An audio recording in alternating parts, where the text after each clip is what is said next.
I could do all the stuff that the relationship experts say.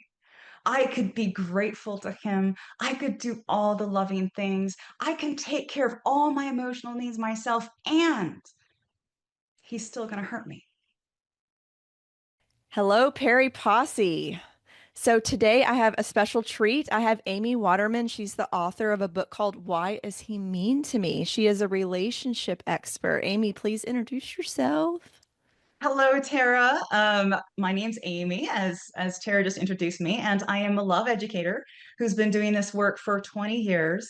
But when I started out my work, I did just call myself a dating relationship expert, and I used to give the same advice as everybody else. And something happened to me about 10 years ago.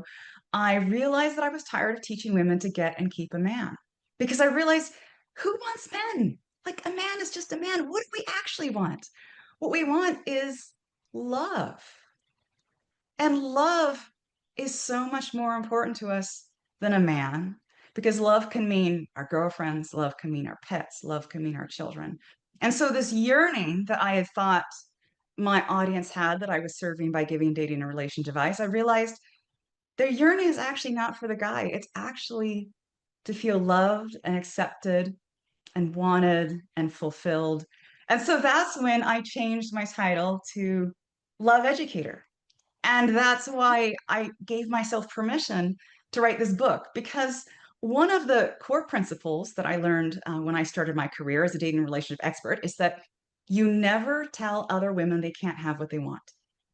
I was told this by my boss. If a woman wants this guy, then your job is to help her get that guy, not to judge her, not to tell her that guy sounds like a bit of a jerk. You're not allowed as a coach. You can only tell her to get what she wants. And you have to tell her, this is very important, that it's easy and simple to have whatever man she wants.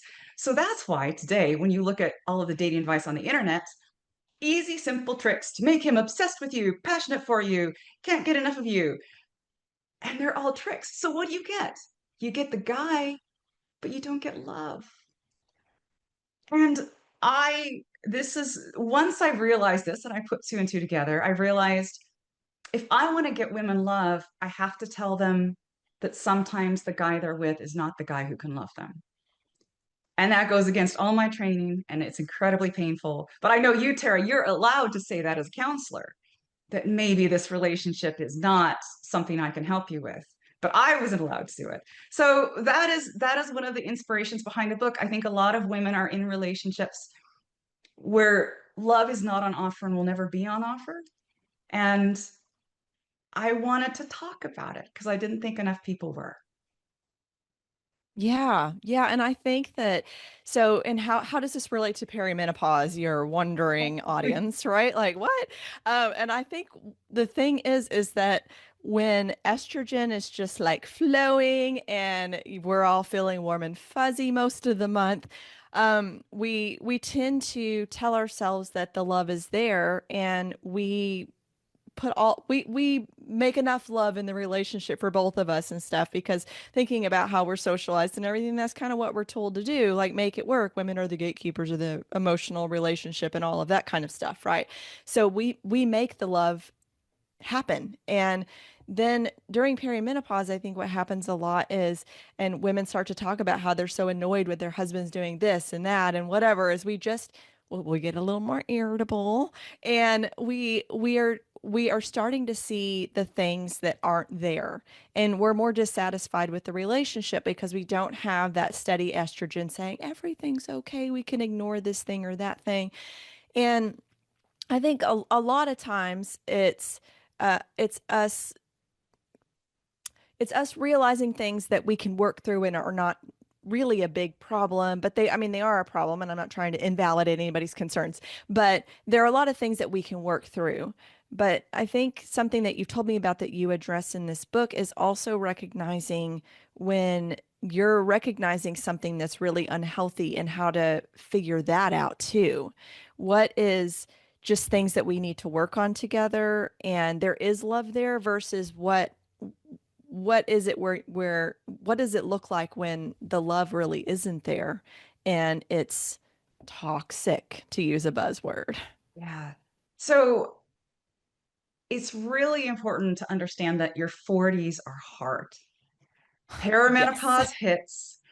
And not only that, but there is a theory called the U curve of happiness that has been very well documented as a global pattern where you start out life pretty happy, kids are quite happy, and then your happiness about your late 20s goes, and you know the age it hits the bottom? 47.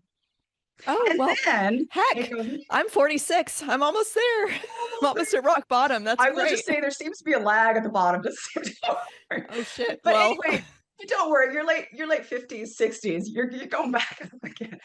So this oh, U curve I of have to wait a happiness decade. is gonna be a while. But when you think about it, it makes so much sense because your 40s are when all the stuff hits the fan. You may Yeah. have teenagers going through hormonal craziness at the same time you're going through hormonal craziness. Your parents are getting older. They might be Hmm. struggling with health. They might not be able to look after themselves. You're maybe experiencing the first health issues, serious health issues you've had during your life. And let's just be honest, work is not suddenly magically easy because you hit 40, because now suddenly there's a lot of young people coming up wanting to take your job.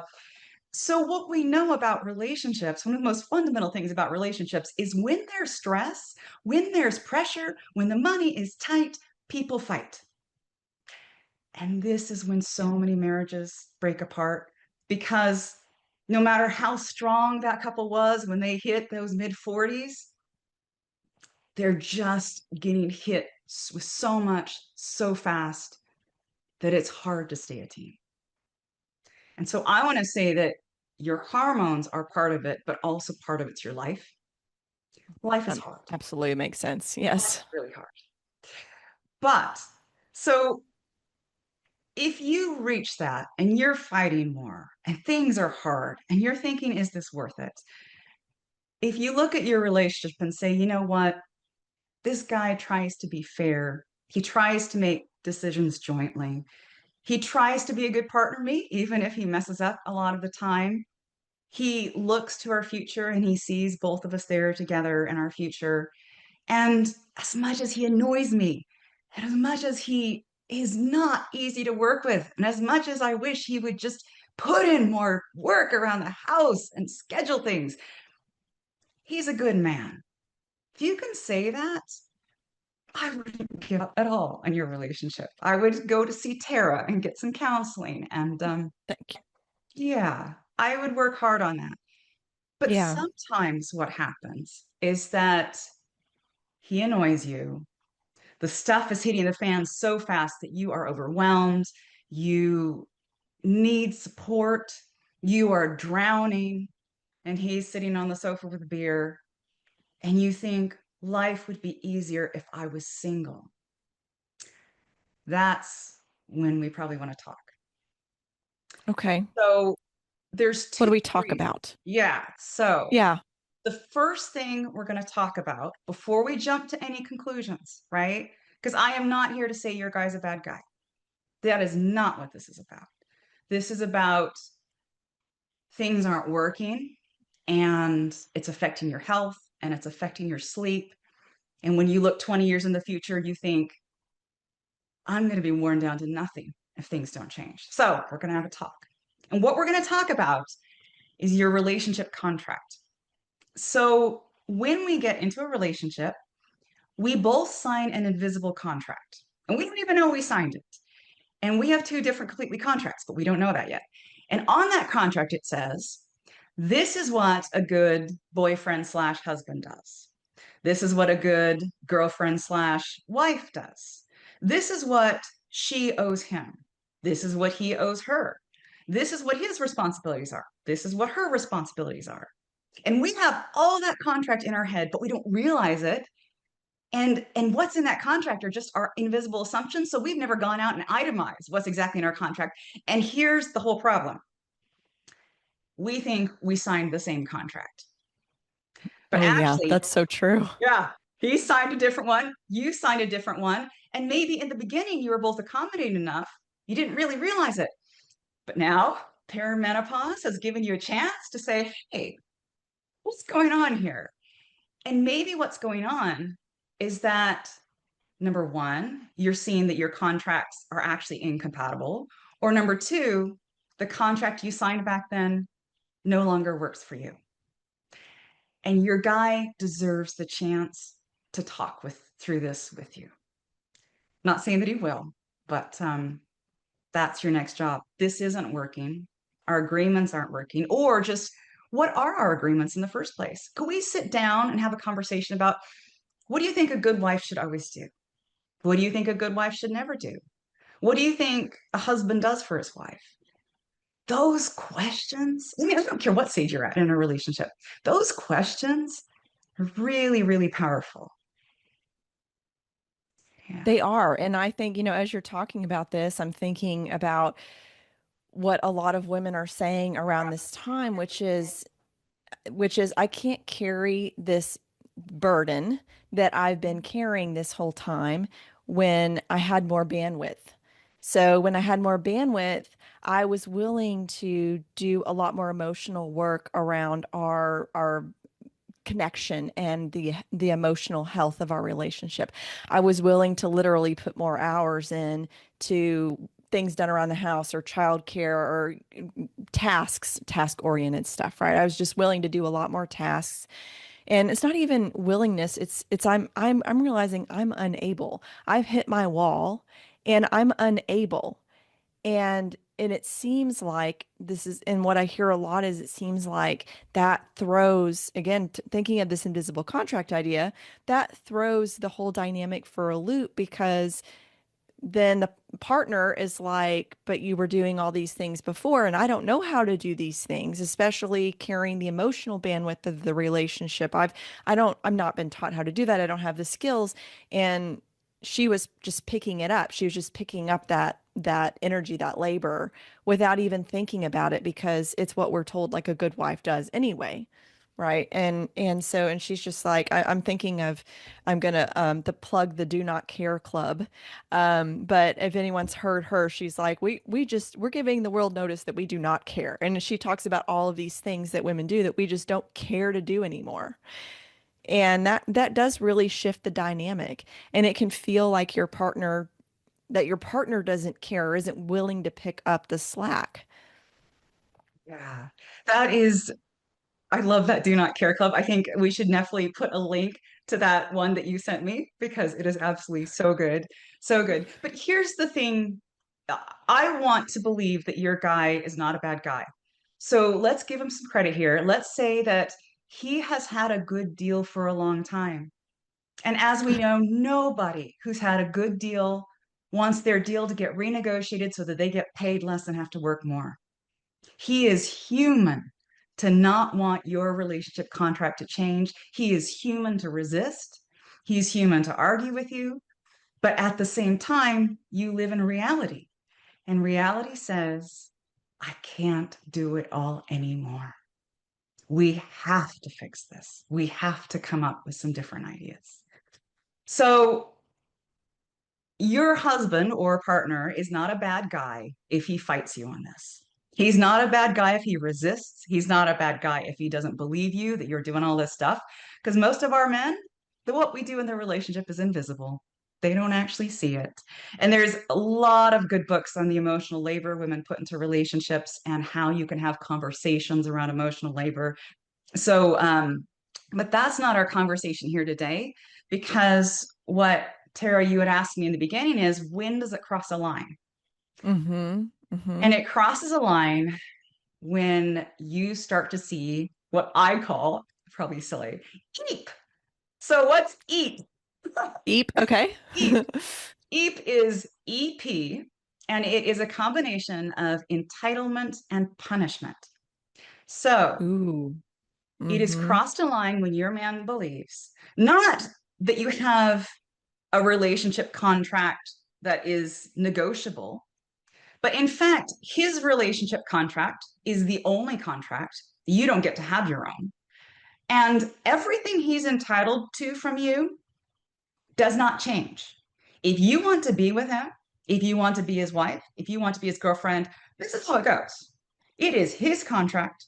He is entitled to all of these services. And if you don't fill those services for him, Get another woman.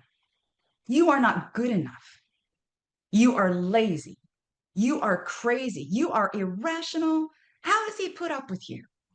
He works so hard every day. He comes home and you haven't done anything because he is entitled to all of that. And you have no input into the contract. Entitlement is dangerous.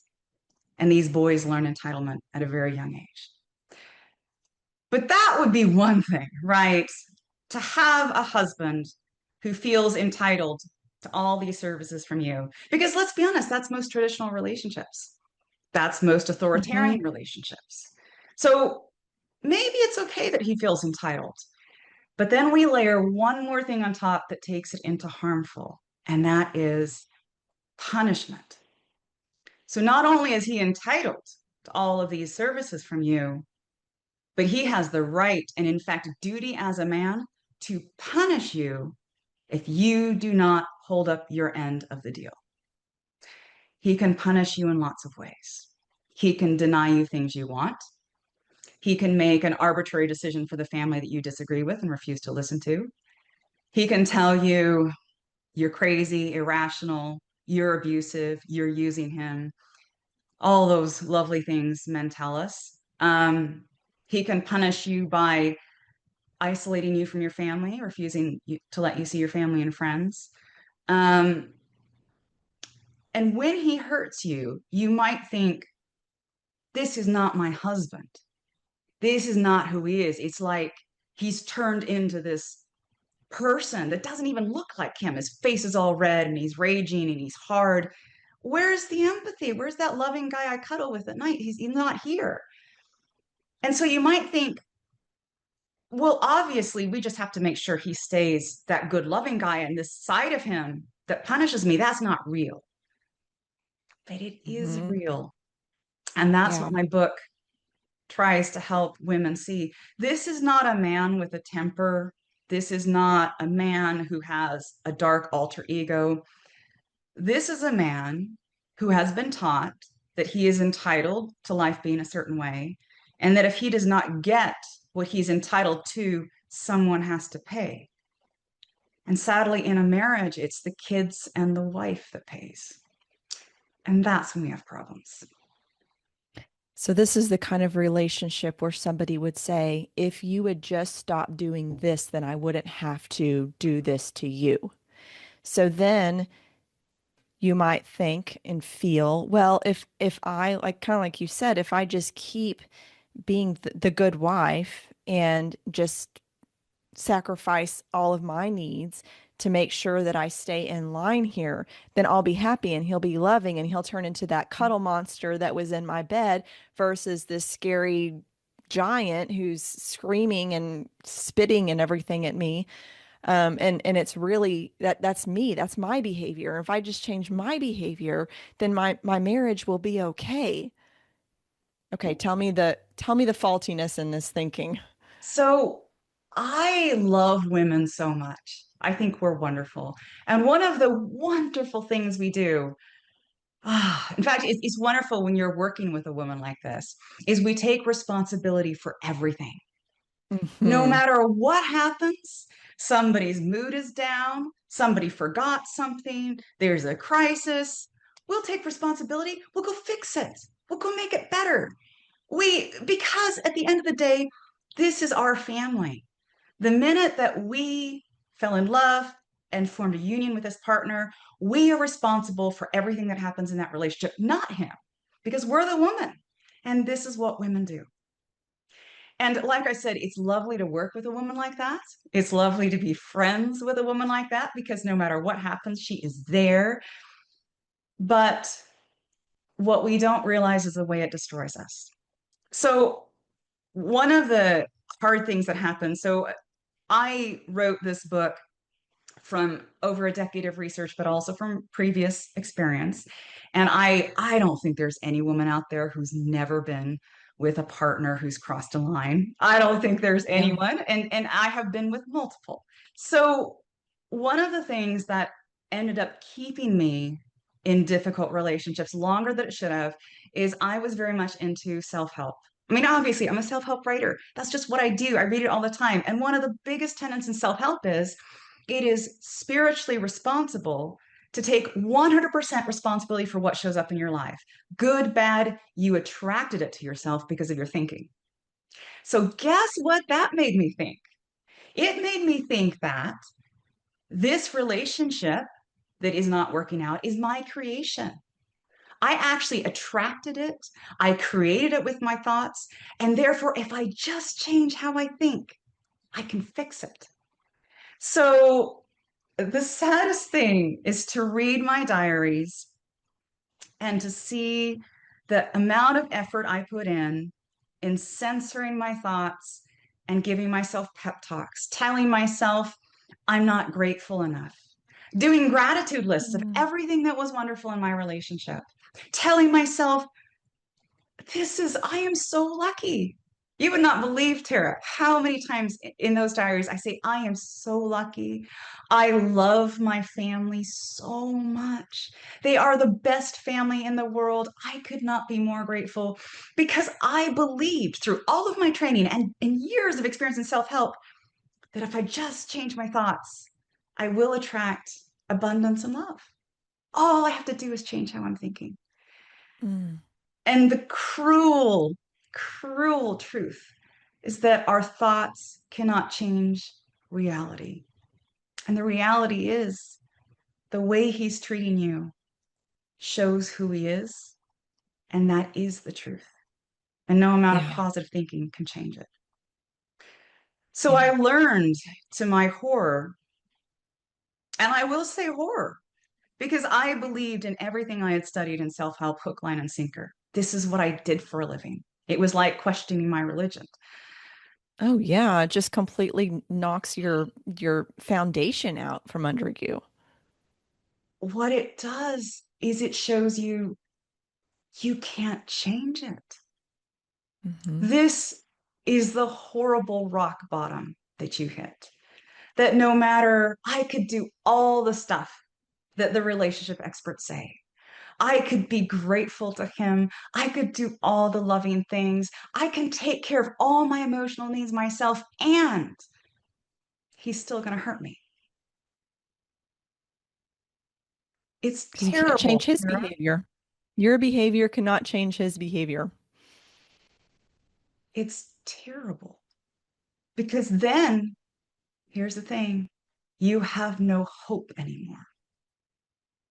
Because all your hope was that by changing yourself, you would change him and you would have that relationship you knew you were supposed to have.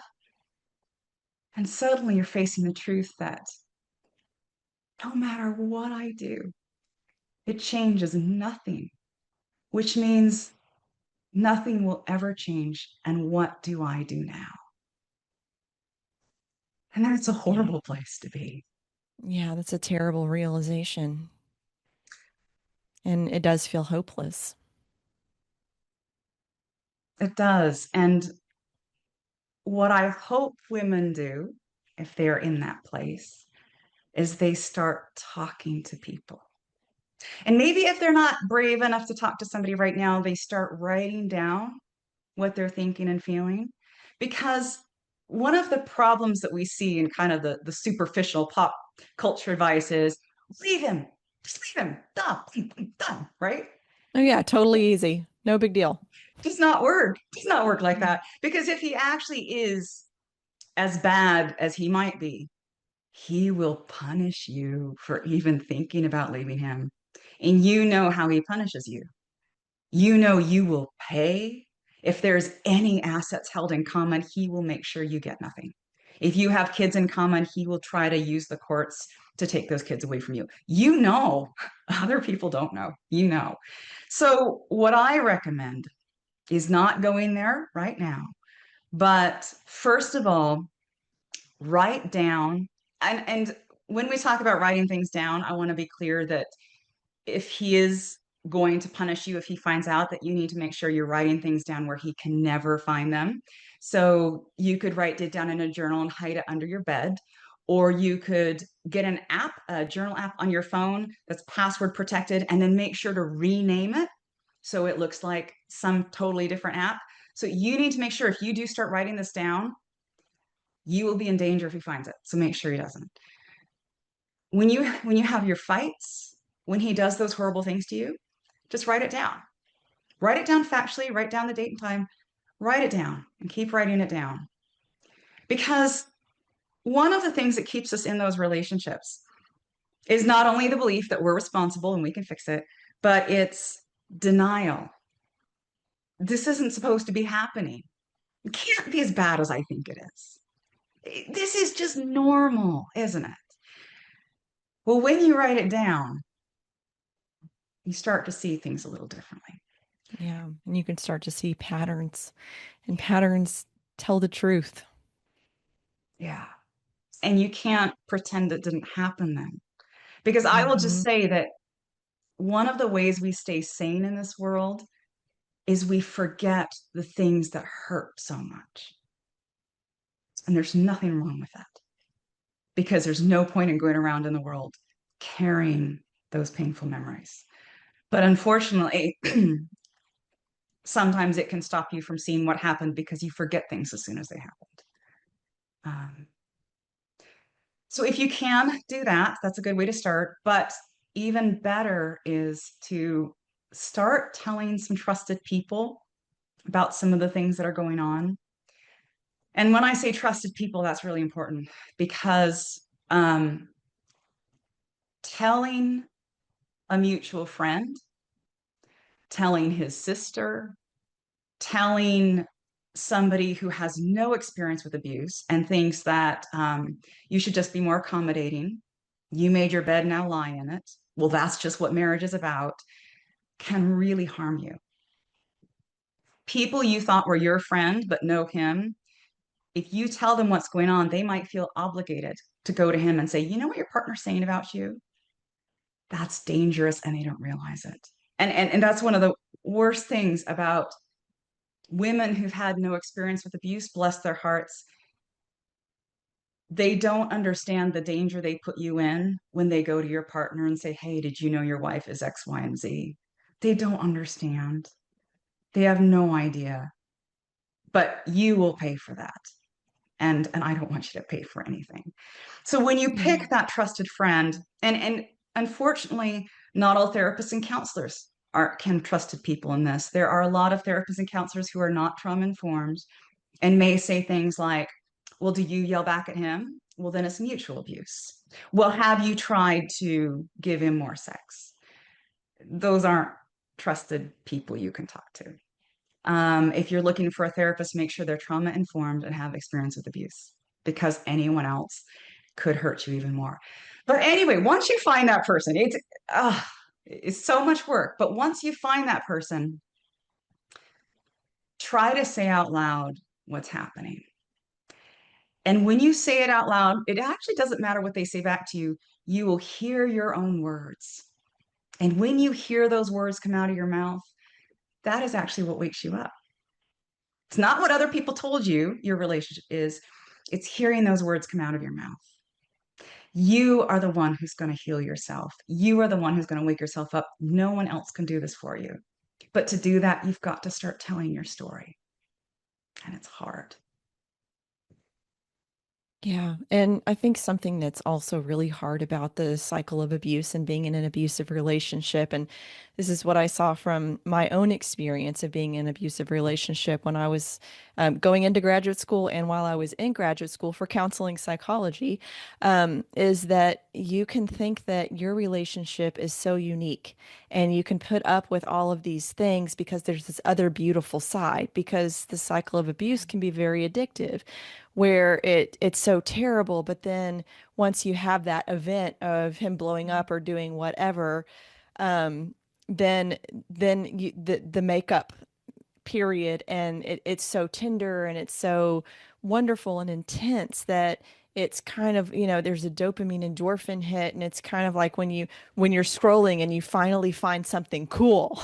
But it really is addicting, that cycle. And what was healing for me is I actually in graduate school had the opportunity to work with people who were court ordered to do group therapy. It was called Violence Intervention Prevention Program. And I worked with the guys who were court ordered because the police had been called to their homes for domestic disturbance and that kind of thing. And I saw that all of these guys were the same on some level as my boyfriend at the time, and he wasn't unique. They all followed the same pattern of abuse, which is what you're talking about, is the entitlement and the punishment. And they all followed that pattern, and everybody had a sob story as to why they were that way. And I'm not at all laughing at anyone's pain, because a lot of them had trauma, and that's really awful and sad that those things happened to them. But the trauma doesn't excuse the behavior. And that's what I had to learn is women, we are so understanding. And we're like, oh, I can imagine you as a little boy and your dad hit you or whatever it was that happened to him, where he learned this behavior. And I feel for that. And I feel like with my love, I can heal you. And what I found from that is that, and I don't mean to make this really black and white, but I think this is helpful, is there is no bad boy with a good heart. It's just a bad boy. And we see the bad boy with a good heart theme in media all the time. I mean, one of my favorite movies growing up was, you're going to laugh, Dirty Dancing. Dirty It's our Dancing, age, Tara. I right? think it's just our age. I know. But that's a classic bad boy with a good heart. I just rewatched it recently and I was like, I still love Johnny, I still, well, Patrick Swayze. Anyway, that's a whole nother thing. But there's a lot of movies like that. Good Will Hunting, that's a great example. I would tell my daughter to steer clear of that guy, like, so there is a formula of being able to see that these are experiences someone had, and it does lead people to behave in a certain way and have really their own deep trauma that keeps them in this loop that then brings you into this loop. And you might have your own stuff that brought you into this loop too. Yeah. Right. But it's an addictive loop to stay in. And so that's a hard thing to get out of too. It's not only will he punish you, but you're going to go through withdrawal from not being in this relationship because it's such an addictive cycle. Yeah. And these guys often start out, particularly now, because nowadays there's so many scripts online about exactly what to say to a woman to make her fall in love with you. And some of these guys start out being your champion. Like they can start out Yes. saying, you are special. There's no woman like you. You make me feel like it's vacation every day. And maybe you've never had a guy say those things to you before. And you think, this is the first time I've met someone who thinks like I'm that cool. And it's amazing. And these guys will help try, though they're going to support your career. They if you have any struggles like with a coworker, with your parents, he's on your side. He's going to go tell your coworker what for, and your parents shouldn't treat you that way. And you're like, this big strong guy is like, he's going to defend me. He thinks I'm great, and we have such passionate sex. Ah, and then he hurts you. And you think, Yeah. well, I maybe I shouldn't have said that, because this guy is my champion and we have passionate sex and it's so great. And then he hurts you and you think, well, I messed up. I shouldn't have done that. And it does take a long time to see, because especially if the way he hurts you is verbal and not physical. One of the saddest things about abuse is that we always think, there's some great studies on this. We always think abuse is that one level above what we're experiencing. So there was a great study that was done that asked women whether they had ever been in an abusive relationship. 1 in 3 women said, yes, we've been in an abusive relationship. Then they did a special survey of the women who said they hadn't. And they said, okay, you say you haven't been in an abusive relationship. Here's 5 different behaviors. Could you tell me whether your current or past partner has ever exhibited one of these behaviors? And a full 60% of those women said, oh, yeah, my boyfriend or past boyfriend did that. And those behaviors were clear signs of abusive relationships. So the most important thing to understand is that if you're in a bad relationship, you're not going to see it as abusive.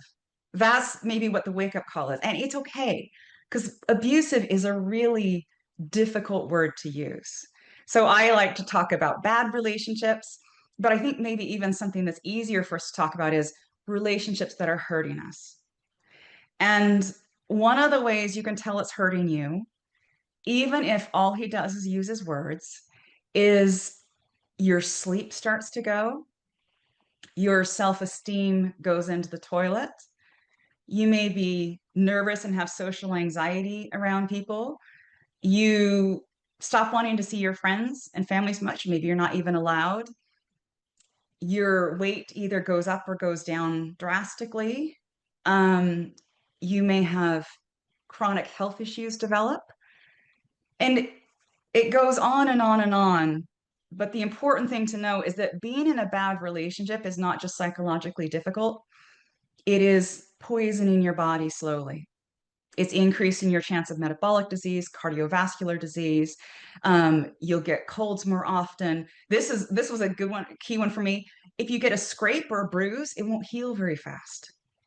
Your body just can't devote those resources to it. You end up being constantly braced, so you're chronically tight because you're just bracing for the next blow, and that can cause chronic pain because your muscles are so tight and tense all the time. Um, the important thing to understand is that if you are staying in this relationship because of the children or because of him, would you exchange 5 years of your life for that? If you die young because your body's under so much stress, would that be okay with you? And for some women, I want to emphasize it is, because this man is the love of their life and they are willing to sacrifice. They're going to take that on. And that's okay too, because I think it's really unfair to tell women what to do. We all make choices and nobody else knows your situation. Only you do. Yeah, that's true. That's true. And only you know what is worth it to you. What's worth what the you know what I'm saying. Yes. Yeah. I was thinking of um I was thinking of some advice that Terry Real gave when you and I both like Terry Real. And he works with a lot of men, and he was talking about what he calls something like normal Normal relational marital hatred. hatred. Normal marital Normal hatred. Oh, I marital, love that one. yes, normal marital hatred. And I will also say relational because not everybody's married, right? But Yeah. long-term relationships, it's normal that there's some amount of hate there sometimes, right? And so that's what we're kind of trying to figure out. What's that normal relational or marital hatred and what is above and beyond that? But what he said about that is if you can find more good than there is bad, then that's telling you something about the relationship. That's good data. And so like you were saying there the abuse could be there, but there could be other points. Maybe you are willing to go through that because Mr. Cuddle Bunny is present more often than Mr. Rageaholic, and he's great. And that is what you have to figure out for yourself. And that's part of this reckoning that happens at this age too. And there's just I think it's just because you hit that bandwidth wall of like of all of the things that we're told to be as women, to smile more and not take up space and look pretty and be quiet, all of those things, and some of those things start to fall away and your eyes open up, and then you come to this reckoning point and you have to look at all of this data. And I think it helps to be really objective and, like you said, write things down, look at it as data, and ask yourself which side is heavier for me. Yeah. And there's another factor that's really important to mention, and in the good, it isn't good, but as if you have children or assets together, you've got to look at what could happen if you decide to leave him. Here's the thing. He doesn't have to be nice to you anymore.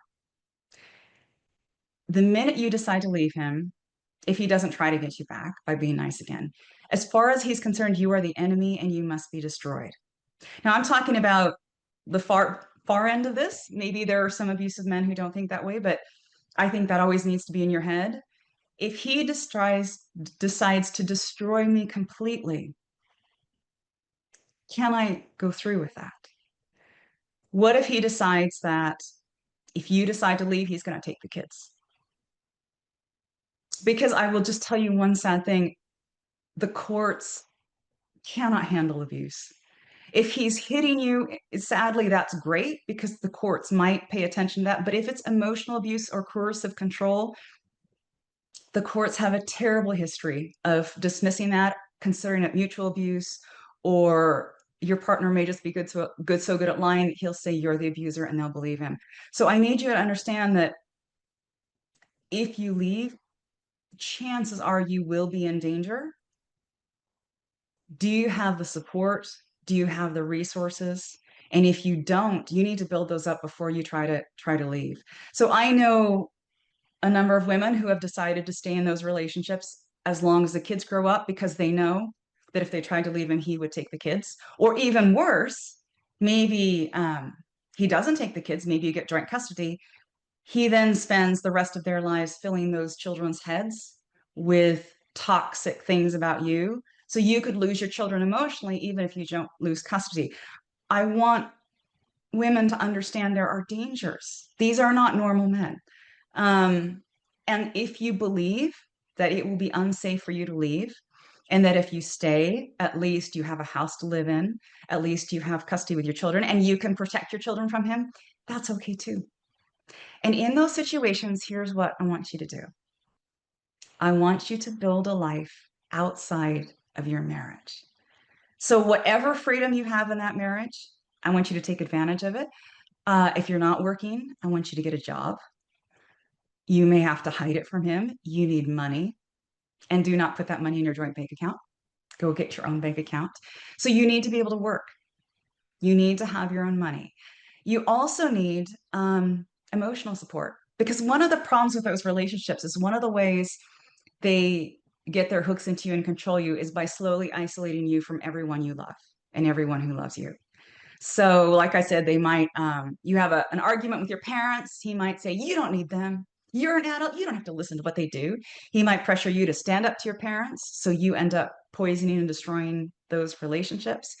So you may be feeling very isolated and like he's the only emotional support you have. So no wonder you can't leave. So if that's the case, and you've decided you need to stay because that keeps you safe, your job is to use whatever freedom you have to get emotional support. And the nice thing about having a phone or the internet is even if you can't leave the house, even if he checks up on you where you went, you've got the internet. And one of the best things that ever happened to me was being told about the forums that are online.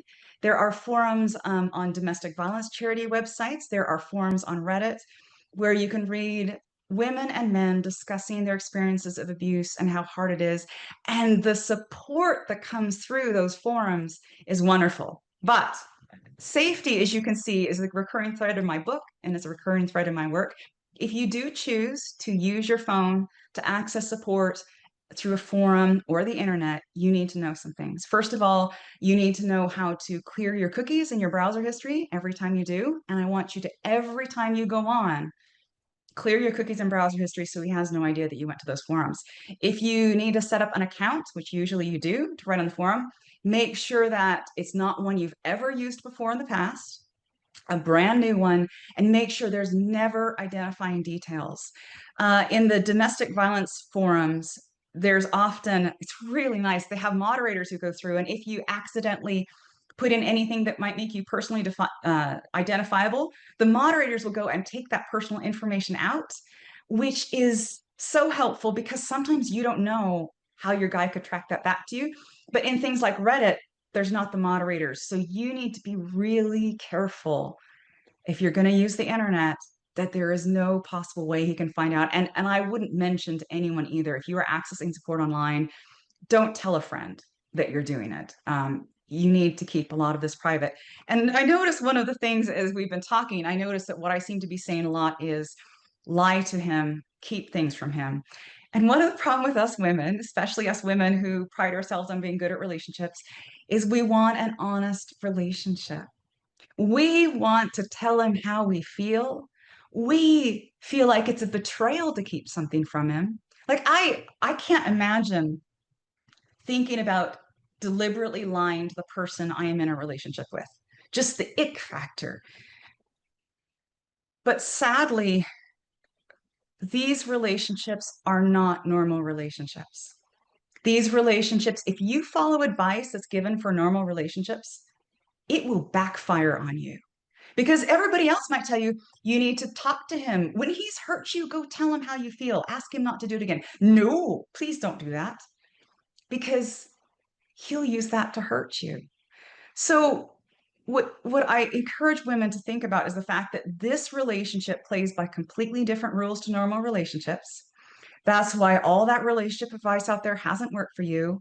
And one of the rules, sadly, that you need to break is the rule around honesty, because your safety is more important than your need to be honest with him. And I hate to say it, but I don't want women getting hurt. Yeah. Yeah. And if the relationship isn't safe, you can't be behaving like the relationship is safe Yeah. because it's more important to take care of yourself than the relationship, which is not something that we're told often as women. So I want you to hear it. You are more important than the relationship.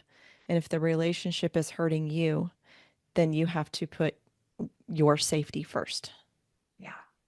And that means keeping things from him. That may mean I tell a story. I love the story. Um, in a relationship I was in, my partner accused me of being verbally abusive. It's like, oh, I don't know what that is. I better look it up.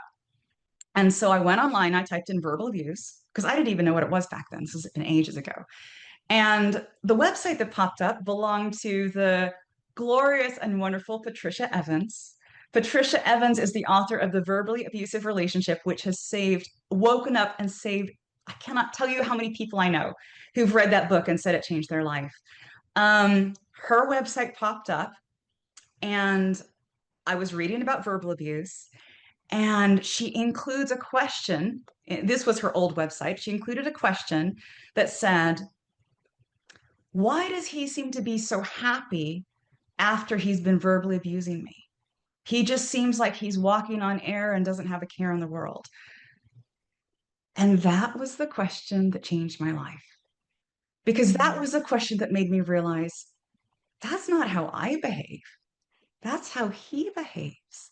It was such a mystery to me, Tara. I couldn't understand why, when we had those fights that are just gross, gross, gross, I would be like hungover the next day. Yeah. I I was death, look, death warmed over the next day. He was happy. He Yeah. He felt was in good. control. He wanted, he was nice. It's like he'd had, a whole weekend holiday.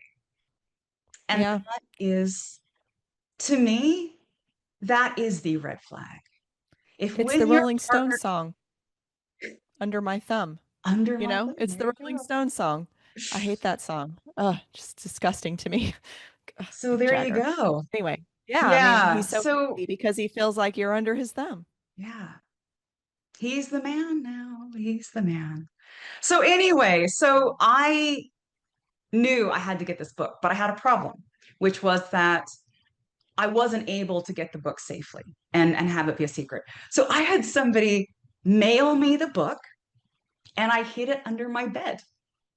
I hid it under Hmm. my mattress. And I want to say that I wouldn't have never kept anything from him, but I was actually told from a professional, you need to hide everything from him. And I think had I not been told by a professional to do that, I wouldn't have been capable of that level of deception.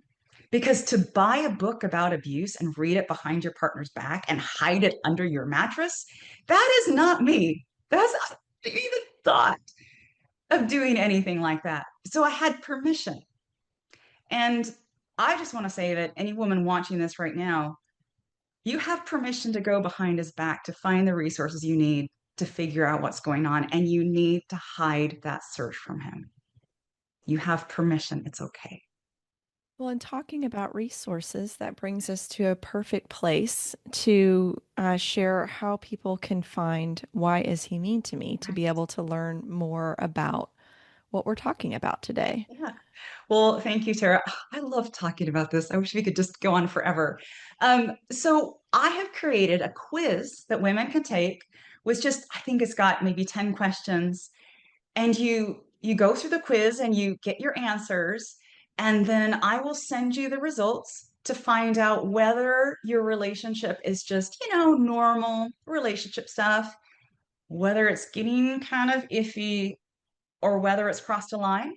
And all you have to do to get that quiz is go to yourbrilliance.com/quiz and take the quiz. And then if you want to go straight to the book because this is your situation and you want that support, you can go to yourbrilliance.com/mean, MEAN.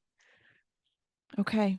And you also have a list where people can get a daily email that is educating them about love. And I love reading my daily email. So where can people go to get that?